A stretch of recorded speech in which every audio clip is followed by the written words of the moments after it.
तेलंगाना में एनटीवी के सहाफ़ियों की हालिया गिरफ्तारियों के मामले ने इस वक्त एक नया सियासी रुख इख्तियार कर लिया जब भारतीय जनता पार्टी के रुकन पार्लिमान धर्मपुरी अरविंद ने इस मामले में कांग्रेस हुकूमत के हक में बयान दिया।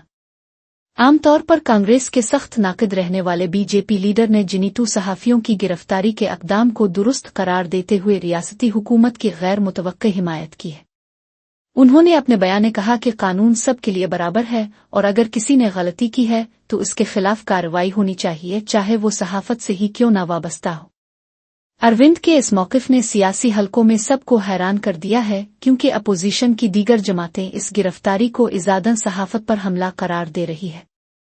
बीआरएस और दीगर सहाफती तंजीमें जहां हुकूमत को निशाना बना रही हैं, वहीं बीजेपी एमपी की इस हिमायत ने कांग्रेस को इखलाकी तक़वियत फराहम की है। नाक़दीन का कहना है कि ये सियासी मुफादात की तब्दीली की अक्कासी करता है, जो तज़ब्ज़ुब का बाइस बन रहा है। इस बयान के बाद सोशल मीडिया पर भी बहस छिड़ गई है और लोग इस गैर मुतवक्की सियासी इत्तेहाद पर तरह तरह के तबसरे कर रहे हैं।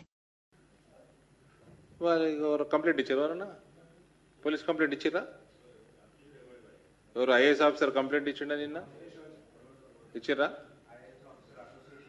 ఇచ్చారు కదా అసోసియేషన్ ఇచ్చింది కంప్లైంట్ తీసుకుంటారు పోలీసు వాళ్ళు యాక్షన్ తీసుకో కంప్లైంట్ ఇస్తే యాక్షన్ తీసుకోరండి మీరు ఫస్ట్